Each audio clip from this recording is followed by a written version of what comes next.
দেখুন এত সুন্দর আবির দেখে কেউ বলতেই পারবে না যেটা কেনা না বাড়ির তৈরি করা। একটা আমি গালে দিয়ে দেখাচ্ছি।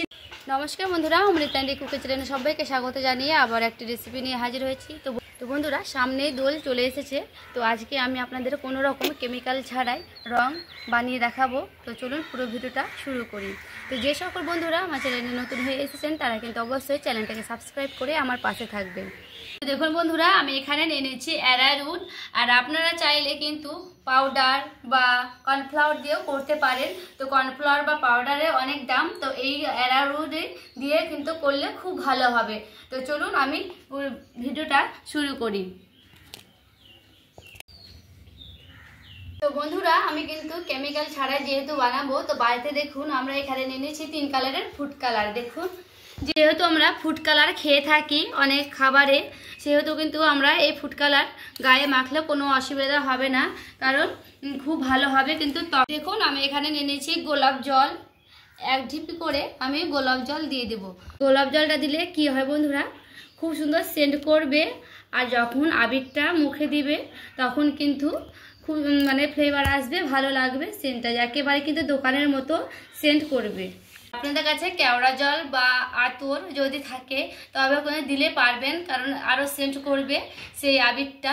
তো চলুন আমি এখানে সবার আগে আমি মাপ মতো নিয়ে নিলাম অ্যারারুট।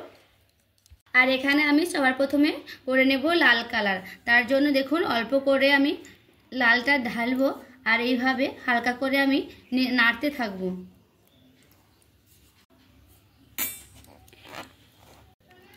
দেখুন বন্ধুরা, অল্প অল্প করে কিন্তু সেই রঙগুলো দিয়ে দিতে হবে, আর ভয় করলে হবে না। অ্যারারুটে কিন্তু খুব জল টানে দেখুন। আর এইভাবে কিন্তু দেখবেন যদি আবার এরকম নরম হয়ে যায় তবেও কিন্তু ভয় পাওয়ার কোনো দরকার নাই। 2 হাত দিয়ে এইভাবে ভালো করে ডলে নিতে হবে। দেখুন এইভাবে আমি ডলে নিচ্ছি। আর দেখুন এইভাবে 2 হাত ডলে 2 হাত দিয়ে আমি এইভাবে ভালো করে মিশিয়ে নেব সবগুলোকেই। এবারও আমি সেই সবুজ কালারটা দিয়ে দিব অল্প অল্প করে, আর অল্প অল্প করে এইভাবে মাখিয়ে নেব।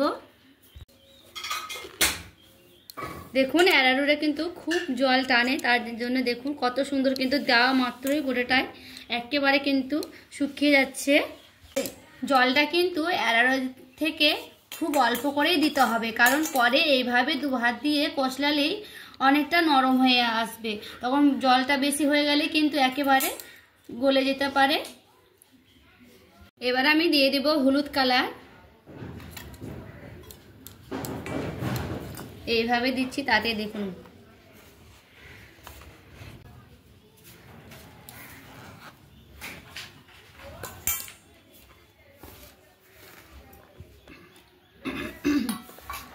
দেখুন এইরকম যদি সাদা সাদা হয়ে থাকে তবে কিন্তু ভয় পাওয়ার কোনো প্রয়োজন নেই। দেখুন এইরকম করে আমি কিছুক্ষণ একটু রেস্টে রেখে দেব, তারপরে দেখুন এইভাবে ডলে দিই। তারপরে দেখুন বন্ধুরা কত সুন্দর হচ্ছে। দেখুন দেখলেন তো প্রথমে কত সুন্দর সাদা সাদা হয়েছিল, আর এইভাবে কষলানোর পর কত সুন্দর হলুদ কালার হয়ে গেল। দেখুন বন্ধুরা কত সুন্দর কালার হয়েছে।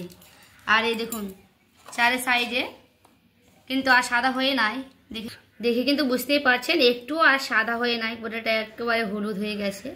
আর একটু এরকম কষলানোর ফলে কিন্তু দারুণ হয়েছে। বন্ধুরা, যদি অ্যারারুটে খুব জল হয়ে যায় তো একদিন পুরো রোদ্রে শুকোতে দিবেন, তাহলে কিন্তু খুব সুন্দর শুকিয়ে যাবে।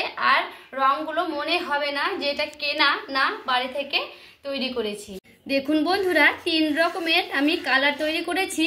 তো বন্ধুরা, আপনারা যদি চান আরও অন্য কালার করতে তবে নীল দিয়ে বা উজালা দিয়ে নীল কালার করে নিতে পারেন, তাতে কিন্তু খুব সুন্দর হয়। আর দেখুন এখানে আমি মোট 3টি কালার করেছি, সেই কালারগুলো একবার দেখে নিন বন্ধুরা। আর দেখুন কত সুন্দর লাগছে কালারগুলো দেখতে, একেবারে কেনা আবিরের মতো লাগছে। দেখে কিন্তু কেউ দেখলে বুঝতেই পারবে না যে এটা কেনা না বাড়ির তৈরি করা। দেখুন একবার দেখুন ভালো হয়নি? বন্ধুরা আমি কিন্তু নিজে নিজে দেখতে পাই না, কিন্তু আপনারা কমেন্ট করে বলবেন যে আমার এই হলুদ কালারটা কেমন লাগছে আপনাদের, আর কেমন মানে গালে দিয়েছি। তো ভালো লাগলে অবশ্যই কিন্তু লাইক করবেন, চ্যানেলটাকে সাবস্ক্রাইব করে আমার পাশে থাকবেন।